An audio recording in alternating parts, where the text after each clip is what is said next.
maybe just to set the tone here, I'm probably going to go off piste a little, and I'm always interested in somebody who joins Procter and then leaves them relatively quickly.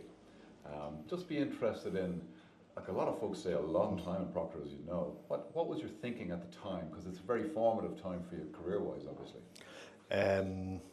Well, I did 2 student internships in P&G, which were great. The one in my kind of last year in UCC was in the L'Oreal brand, where I was picking models for makeup ads in an office off the Champs-Élysées, which was very, very, very cool.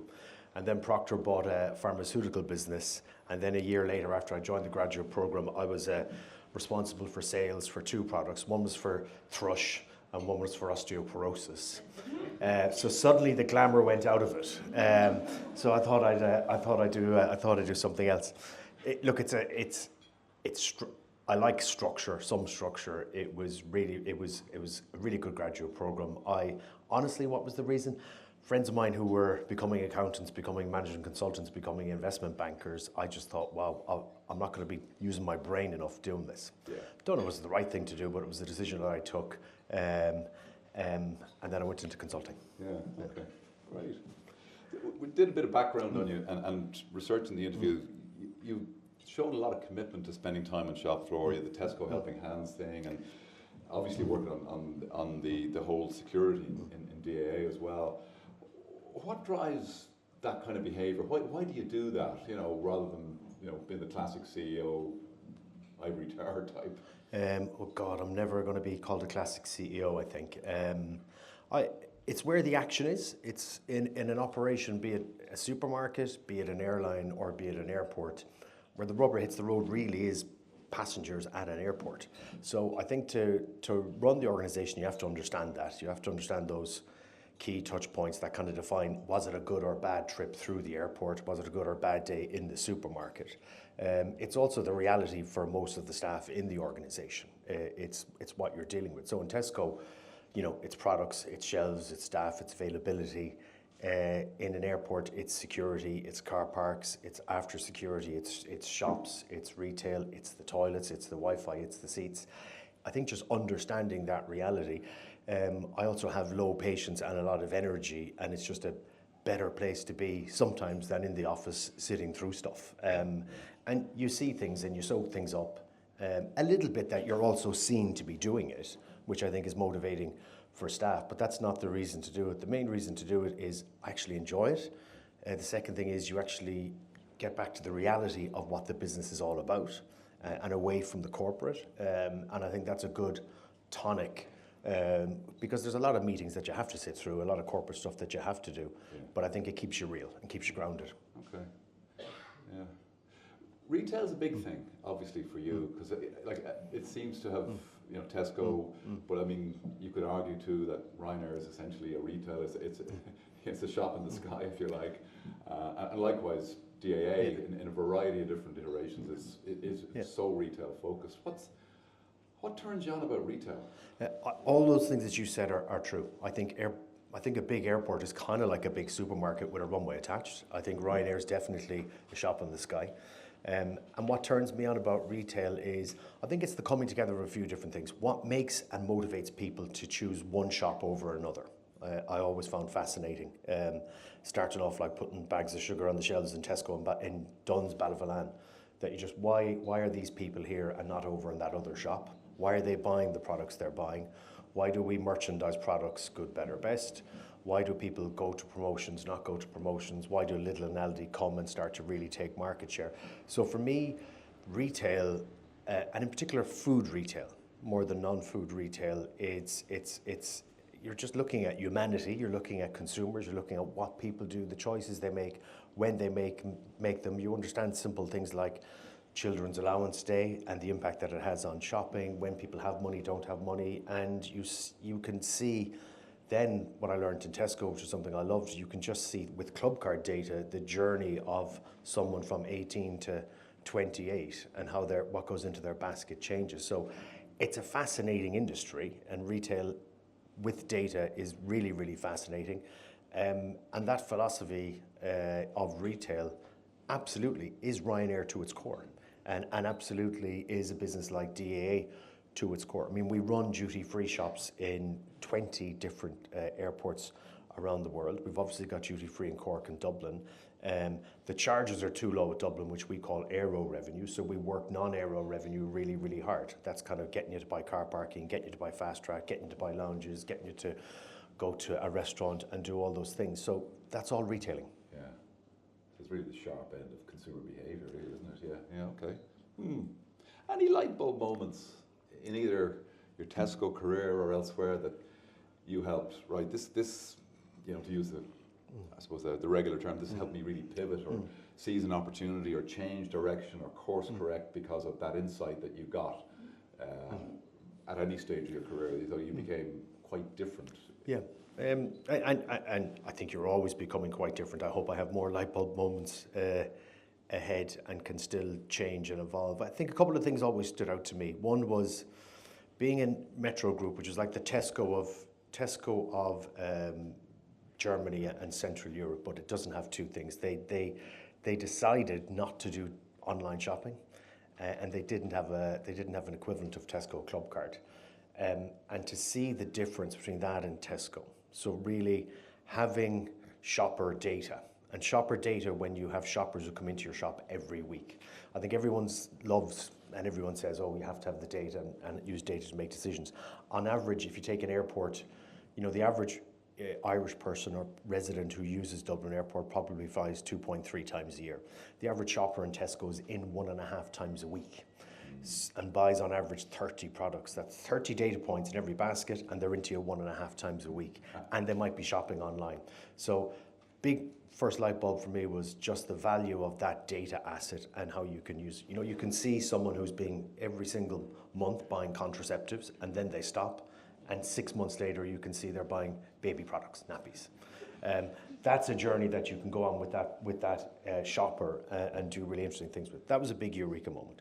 Now I've evolved since then, because sometimes people say, oh, we'll only do what the data says, and I think that card can be overplayed. I think as I've gotten older and seen different things, I think you have to get the ability to combine shopper data, passenger data with the reality on the shop floor as well, and just see how things work. You know, shopper data, passenger data won't keep your toilets clean, won't keep your terminals clean. You still have to be walking the floors to see that. That was one eureka moment. In Ryanair, which is famous for low cost, and we'll always have low cost airlines. They might necessarily be low fare airlines always, and I think the days of $9.99 tickets are few and far between, and particularly with what's happening with sustainability, which is going to drive up costs for the airlines. That's going to be passed on to ticket prices. We're already seeing that. But one thing that Ryanair is really, really good at, I think the best at, is simplicity. And it really just embraces simplicity. Every year you have to cut out cost, but every year you have to find complexity and cut it out. And it's a business that celebrates saying no to doing things and not just loading up the buckaroo donkey saying every year we have to have all these change projects. I think that keeps the organizational focus, keeps the organizational rigor, and it's rinse and repeat. And it's rinse and repeat because it's an operational business. So that's the second thing. You know, really don't think that simplicity is a bad thing. Yeah. Don't think that it shows a lack of intellectual rigor or inquisitiveness. It doesn't. It just shows focus, and I think that's really, really good. Another thing that I learned in Tesco when it had its wobbles, it tried to do too many things. You know, it was Tesco Bank, Tesco Clothing, Tesco Bakery, Tesco Coffee Shops, Tesco Everything, spreading the brand, spreading the business really, really wide in many verticals and many geographies, and you take your eye off the core reason that people come into your shop 1.5 times a week. You know, very competitive food prices and good quality fresh. And I think taking your eye off the ball and spreading too thin too quickly, losing what's really core about what you are, that was another real eye-opener. Now Tesco has regained that kind of core focus. And I think there's a lot of businesses do that. Just get too excited, start running too fast, grow too quick, grow into too many things, take your eye off the really the core business. Too wide, too shallow. Yeah. Okay. All right. Just to get this out of the way, talk us through what you see as the main issues around the 32 million cap, and I suppose the potential implications, not just for the airline industry, but for Ireland Inc. Just what you're saying. Just to start with that, look, the implications are bad. They're happening already. So this isn't a chicken lick and it's going to get bad. It's bad already because winter slots are down 6%, passenger numbers are down 6%. So bad means it will take a big dent in aviation jobs, which is about 1,000 jobs on the campus of Dublin Airport. There'll be about at least 5,000 tourism jobs would go, and we estimate conservatively 500 million tourism spend that comes out. That could go up to 750,000. It creates uncertainty.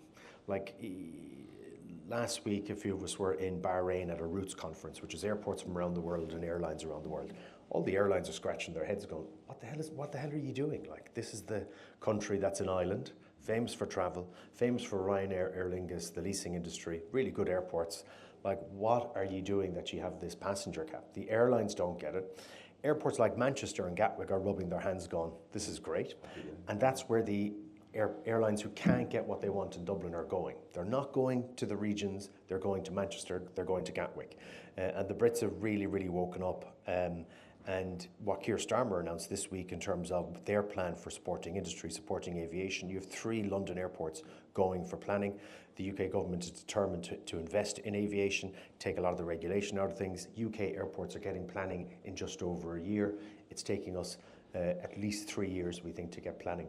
So the consequences are serious. It's going to impact FDI, it's going to impact aviation jobs, it's going to impact tourism jobs, it's going to impact Ireland's reputation for being an open, agile economy. And it's just the worst possible look in aviation and tourism. Now, why do we have a cap? We have a cap because it's there since 2006 in terms of the thinking, put in place in 2007. It was to do with road congestion of traffic coming to and from Dublin Airport. The M50 isn't what it is today. Traffic was a major problem. Traffic at Dublin Airport is not a problem today. If anyone has lived in London or Manchester and you're coming to a UK airport, you do have much worse traffic congestion. In 2006, when Dublin Airport was much smaller, about less than 5% of the people used to come on bus. Now 35% of the people who come to Dublin Airport, of 35% of 33 million people, we're very happy to say, come on the bus. So the cap is outdated because it was put in place when we had a traffic problem coming to and from the airport. That is no longer the case, but it is still a planning condition. We're doing everything we can to comply with that, and that means dampening down demand. That means telling airlines, I really wouldn't apply for slots, but we don't control the slots.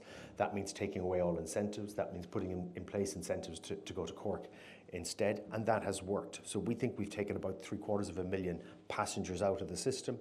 The regulator who controls the slots, who's the IAA, they've now come out and said this is the winter slots, and there's less available, and then next summer there'll be less slots again, which will take out about 1 million passengers. There's 2 ways out of this, planning and legals. And my bet at the moment is that legals will go faster than planning, because planning just moves too slow in Ireland. It's too disjointed. We would like to be, and we should be, classed as strategic infrastructure, not local infrastructure. I think that would be fairer on Fingal County Council as well, because they're processing people's extensions out the back of the house, someone wanting to build something small, an apartment block. This is the biggest infrastructure application in the country. And it's really, really important for our growth. So I think it should be strategic infrastructure, and ultimately we need planning to go faster. We also need more joined up planning decisions. We have 2 runways which have been approved by Onboard Planola and Fingal. That gives us runway capacity of over 50 million. We have a terminal today that's capped at 32 million, but operationally we can handle over 40 million at the terminal. And then you have another planning decision on the North Runway, which is kind of giving an indication that the 32 should be even less.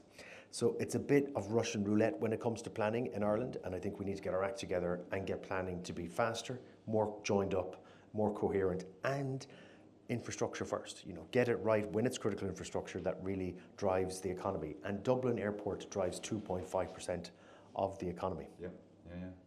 On the legal side, I suppose something like the Schiphol decision would drive a precedent, you would imagine. Yeah, so it'll be in the High Court next Monday. You'll have the 2 base carriers, which is Aer Lingus and Ryanair, saying, look, there's well-established EU regulation on slots. EU regulation trumps Irish planning law. You have American carriers saying we've got an open skies agreement between the US and the EU. That has certain rules with it. You cannot put something that gets in the way of that. So they've been making that argument. And personal view, you could see a judge say, okay, this is quite difficult. It's obviously a European matter and it would get referred to Europe and I think solved in Europe, which is good that it gets solved. I think it would be better if Ireland could solve this rather than Europe having to solve it. It would be better if we could do this ourselves, but I think it's going to get referred to Europe and then it's what happens in the meantime. And then you're into various legal arguments would be made. Well, do you live with the cap in the meantime? Do you remove the cap in the meantime? And what happens next? What I hope happens next is that we are allowed to not lose connectivity, not lose jobs, not lose passengers, because that is just a good news day for Manchester, for Gatwick and their competitor hub airports. And we need to protect that connectivity, protect that jobs, and protect the economic positive impact of Dublin Airport. Okay. Just maybe a minute or two on Ryanair. When you joined Ryanair, that they were flying 82 million passengers and turning over 4.8 billion, and when you left, six odd years later, they had 152 million passengers and 8.5 billion revenues, and EBITDA basically doubled as well. That's quite a journey. Interested to hear maybe what part the Always Getting Better program played in the growth, or were there any other kind of pivot points or levers that you pulled to make that happen? Well, I mean, really, the first thing I'd say, the only reason I joined was to get my children back because he kidnapped them. Sorry, bad joke. It was levers to pull. For me, look, it's back to retail and it's looking at it. When I looked at Ryanair then, and I thought this is going to be the best or the worst move I've ever made. First thing you looked at was the load factor, because the load factor was sub 80%. So that's 20% seats in the aircraft empty for a low-cost brand. Then the next thing is you looked at the website and you went, gosh, that's a crap website. And then you went to pick up your phone and said, well, they don't even have an app. So a big digital deficit, 20% of the seats unsold, rough edges on the brand. So for me, it was good retailing discipline in terms of what you do. The first thing is knock the rough edges off the brand. That's just calm it down a bit. Make it fluid, more fluid. Yeah, a bit. There's an edginess to Ryanair that everybody likes, and if you lost that edginess, you'd be doing the wrong thing. If you say everybody likes? Nearly everybody likes. And there's not enough brands out there like that. There's enough boring brands out there, but brands that have a point of view and are edgy and have a bit of a take it or leave it. Look, it works for them. There's no question about that. I think we made it work on speed. How we did that was, look, first, knock the immediate rough edges off the brand. The first thing to do was saying you can now pick your seat. It's not going to be a scrum on boarding the aircraft. The second thing was we launched a family product. So you do that. Second thing then was a big digital relaunch. That's a whole replatforming of the website, launching the first app, a whole programmatic subscription program. So log in and give us your email, and we will send you unique offers.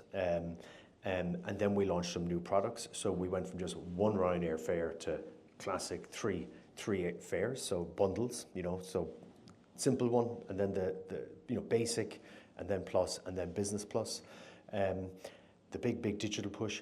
And then you just absolutely drive as much traffic as you can. The things I'd be most proud of was growing the load factor from 80 to 96%. That's 16% load factor. That's another, 32 people on every single flight.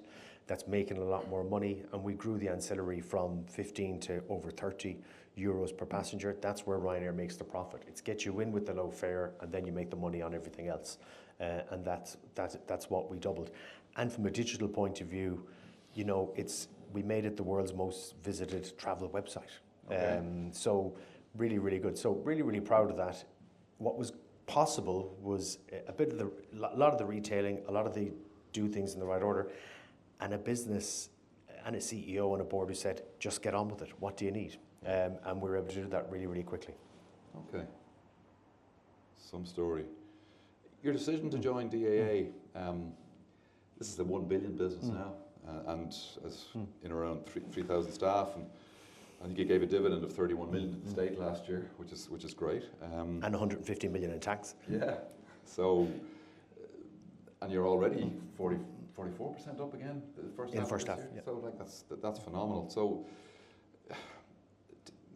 what was the, you had a very well paid, I suspect, role. And what was the, why did you join DA? What was the plan from your own perspective? I'm from Cork. I like Dublin and Cork Airport a lot. It has ARI, which is a travel retail business, and then the international business sounded good. Biggest customer of DA is Ryanair. So I thought, in a way, it's like the perfect fit. And I wanted to have a go at doing a CEO job. Yeah. And I thought there was loads of obvious improvements. I know a lot of airports around the world. I know every airport in Europe. I know Dublin Airport and Cork Airport very, very well. I always thought it was a really positive organisation with really good people in it. I thought there was a few things that I did at Tesco, that I did at Ryanair, that you could do at DAA. And that's been correct. It's a really, really positive organisation, makes a huge contribution. People really, really are committed to what they do. They're committed to change and evolving where we need change and we need to evolve. And so far, nearly 2 years in, I've really enjoyed it. I think we've done a lot and moved quickly, which I like. And I think we're fighting the right fights in the right way now on things like planning, on things like getting the charges up, which is another fight that we're having with the regulator here because the charges are just too low. And we're making the business more agile, more efficient, and more focused on the inside. Yeah. Okay. This kind of mission to be net zero by 2050, which sounds great. Love to understand the kind of levers that, as an organisation, DA could realistically use to try and achieve that. It's a hell of an ask. It's a hell of an ask. It's a hell of an ask, and the 2050 target of being net zero and the 2030 target of reducing emissions by 51% are both challenging. The 2050 target feels more achievable because I don't think aviation meaning airports and airlines, it's not going to be a linear reduction to the 2050 target. I think there's got to be big breakthroughs come on hydrogen, on SAF, on new technologies that, Airbus are talking about having a commercial e-hydrogen aircraft by 2035.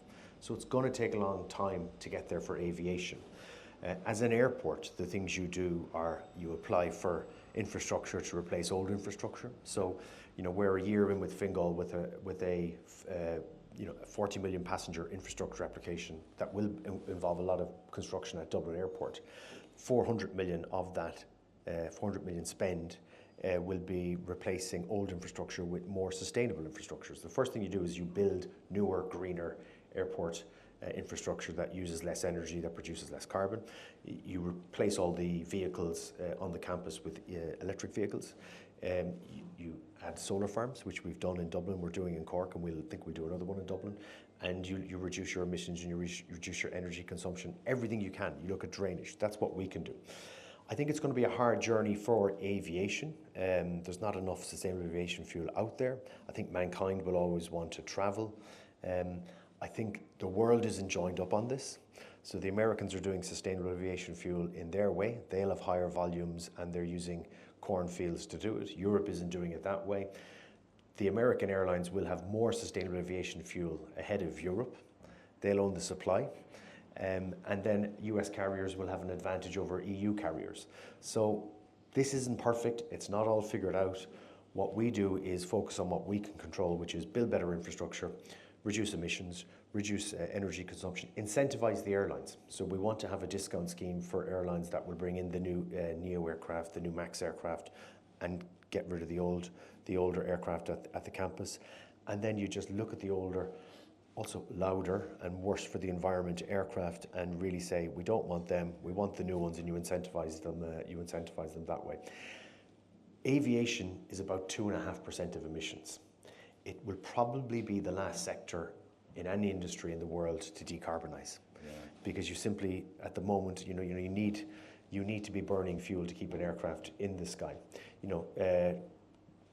Vehicles are 17% of global emissions, and if your car stops, it stops and you're still on a road. So it's a very different thing to an aircraft in the sky. So I think the plans in this will evolve. I don't think the EU, I don't think the world has cracked it. I would tackle those sectors that are more tackleable first, and aviation probably will be the last sector because we really are dependent on a new type of technology to give us the breakthrough. The worst thing to do, I think, is suppress demand. Because I think if you suppress demand, we all end up back in a version. Ireland would end up back in the 1980s. It would be back to €400 airfares to go to any airport in London. Ordinary people wouldn't get to travel, and we'd all be saying things like, isn't this great? We can all go to the Dingle Peninsula for our holidays, which we can't. So it's a journey, it's a hard one. Aviation hasn't got it all figured out. Aviation should have moved sooner. Airports and airlines need to work together. Ultimately, though, it's going to be one of the last sectors to be able to decarbonise because the new technology isn't there yet. But it's good to see the likes of Airbus, Boeing, Comac and Embraer working on what will be those new engines that will have hydrogen, that will use electricity in a different way today. Would you differentiate your pricing on landing charges for some? We do already. Okay. We do already, and we're trying to do more. Okay. Now, that's even a journey, yeah. quite often with different regulators. Some regulators across Europe don't want to do that, but ultimately we would be saying if you're in a brand new aircraft and you've got high load factors, we'd like to charge you this. If you're in an old aircraft that weighs a lot with low load factors, you should be paying more. Okay. That is happening, and more of that will happen over time. Yeah, great. Okay. You've about, I think, 5 years more of the contract to run, which is, we could talk about that as being a good model or not, but anyway,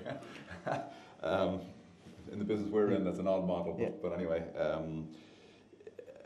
Major ambitions for the organisation. I mean, across both airports, you've got, GAA International and ARI.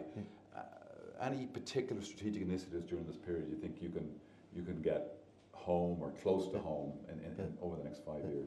Well, I'd love to do more than 5 years because I like the job, and I think the model is wrong because aviation's a long-term game. So a 7-year contract, I think, is the wrong contract time.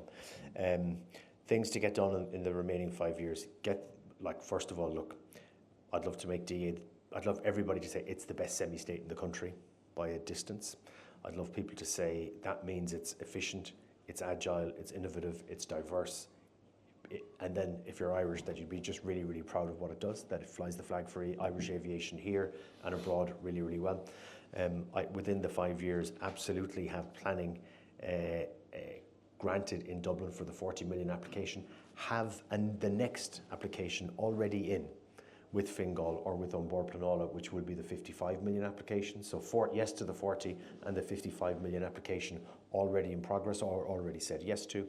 And a Dublin airport that will always be T1, T2, both will go wider because you'll have new piers, and that the passengers who use it, be you travelling on business or travelling with family, say it's always a better airport, and just really, really consistent experience coming to the airport, getting through security, getting food and beverages, getting to your gate, that it's just a really, really consistent, efficient and friendly, safe and secure experience for passengers 365 days year round, and that we get back to growth, and growth being allowed in Dublin, and then in Cork, grow it to a 5 million airport as quickly as we can. There's no restrictions in Cork. There's a really good appetite and good political support to grow it. The city and county is growing in population, and then expand our international business abroad. It's great going to places like Jeddah, Riyadh and Red Sea, seeing the wall of money they have, this aviation ambition they have, and we're running 3 airports there. We're responsible for more passengers in Saudi Arabia than we are in Ireland, and I love that aspect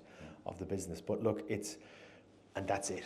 I don't want to have that broad lens. It's like stick to the knitting on the basics, drive innovation on the non-aero side and digital, grow Dublin, grow Cork, grow the international business, and then on the inside, help DA evolve and be, it's a really good organisation with a really good culture, but really embrace diversity, innovation as part of the culture, agility within the culture, and just be really good keep being really good at what we do. Okay. Talking about culture and maybe leadership styles, if I brought all of your executive leadership team out for a drink, and maybe I managed to convince them to have a glass or two of wine, and then got them chatting about your leadership style, what do you think would come out of the exercise? In vino veritas. In vino veritas. I would say they would say he never fibs, therefore he's a very inclusive, democratic, consensual, reflective. No, I think. Okay, I'll give them another glass of wine. Okay, another glass of wine, number 2. Look, I don't know. There's a few of them here, so they might have a glass of wine now, and you can ask them. Look, fairly high-paced, fairly direct. I think authentic all the time because I try to be. I never do this sat in the car about to go into the office. So I think there's always one version of myself, whether it be at home or in the office or in any form. So I would say fairly fast and furious. Likes to get things done. Fairly impatient. I do listen. Sometimes I don't look like I listen, but I am listening. And you do evolve. I'm not the finished product. No one's the finished product. No business is the finished product. And I like to keep it fairly ordinary, plain speaking, and real, because that's our business. It's the grind of the daily operation, running airports, retail.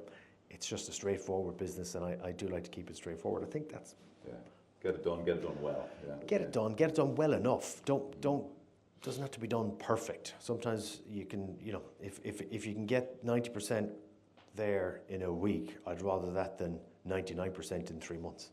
Okay. Proudest career moment?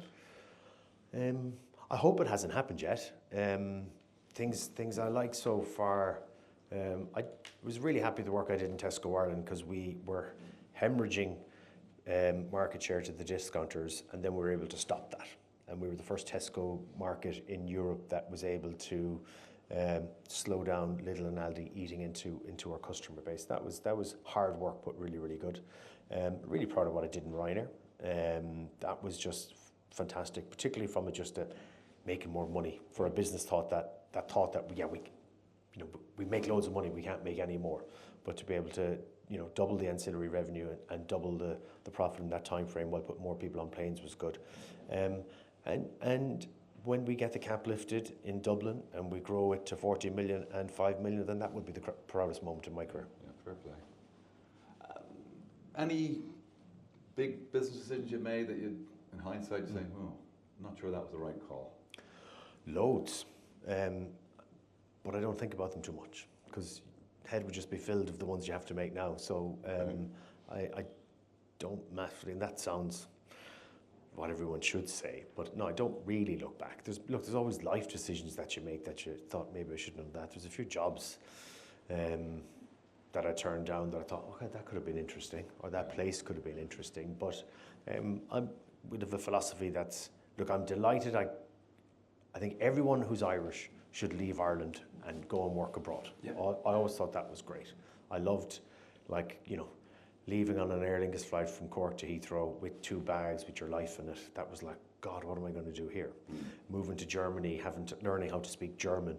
I think throwing yourself off the deep end is really, really good.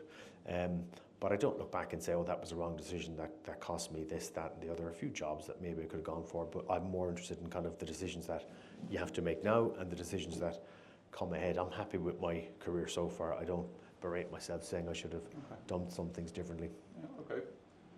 What about outside work? Kind of, do you get downtime? And if you do, what do you do?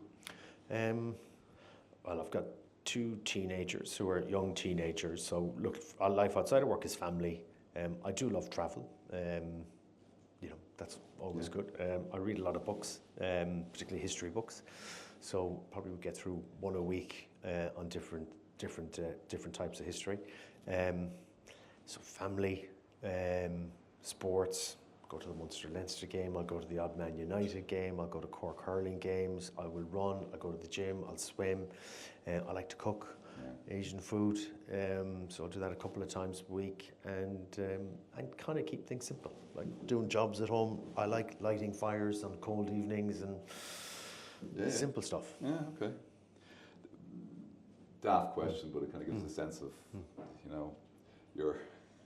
your ideal world. If you had the chance to invite 6 people to your ultimate dinner party, and they could be alive or dead, who would you choose and why?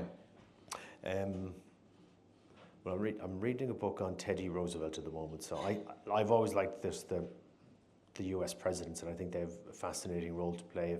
I would have people like Queen Elizabeth, Winston Churchill, Michael Collins. No, very first would probably be Ronald Reagan.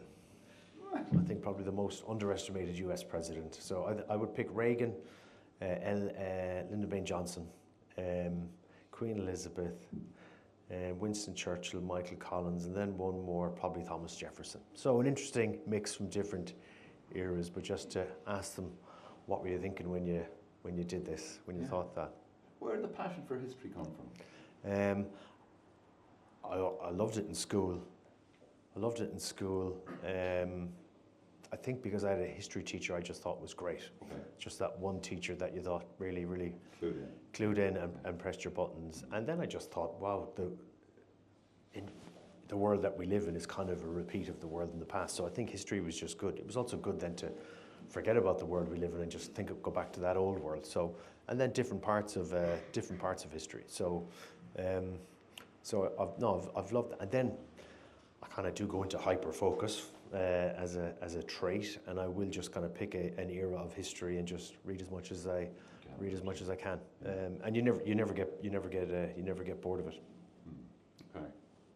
Well, thank you so much. I'm going to get Jim to do a Q&A. People can think about maybe one or two things they'd like to ask Kenny about. It's an odd world at the moment, and you know you're big into history, so I'm kind of any sense of reconciliation of any of those conflicts, any feel for them from what you've read before? Do you think any of them are actually fixable? I think they're all fixable. Look, mankind has had worse conflicts than the ones we have at the moment. I think the one in the Middle East will get fixed, and I hope it'll get fixed. We operate a lot of different businesses in the Middle East, duty-free shops and airports. And just calling it the Middle East conflict, it's obviously much more nuanced and complex than that. But I hope that one gets fixed, and I think that one will get fixed. You need a certain few nations just to kind of wade in and fix it. I'd be worried about Europe. I think Europe, and I'm a huge fan of the European ideal. I'm a huge fan of what Europe has done in aviation in terms of opening it up. And we can all remember very high airfares and very little choice, and now it's a totally different type of Europe when it comes to aviation. But I think Europe's a bit sleepy. I think it's not kind of joined up. We'll go from an old commission which was very much about the environment to a new one which is very much about the environment balanced with growth and protecting our borders. Europe needs to look in the mirror and realize that the competition is now always going to be the US, is China and India, and it needs to become more agile, needs to reduce regulation in some areas, and it needs to support growth. And for Ireland in particular, Europe for us was better when we had our big brother, which was the UK, in the schoolyard, and we don't have them anymore. And you do see some things where feels like Ireland's getting marched towards a continental European ideal, and we're an island nation on the periphery of Europe, and we should never forget that. That's why we'll always need aviation, that's why we'll always need FDI. So I think Europe needs to find its mojo again, needs to get faster, needs to get more real, needs to reduce some regulation, needs to do all those things to be able to compete with China and India, and Ireland within that needs to make sure that we find our right version of Europe that suits a small, punchy, up-and-coming nation on the periphery of Europe that has a lot of money and that should really never be complacent and regain our own agility to be one of the faster-moving nations within Europe. Okay. Well, thank you so much. Okay. Thanks very much. Thanks.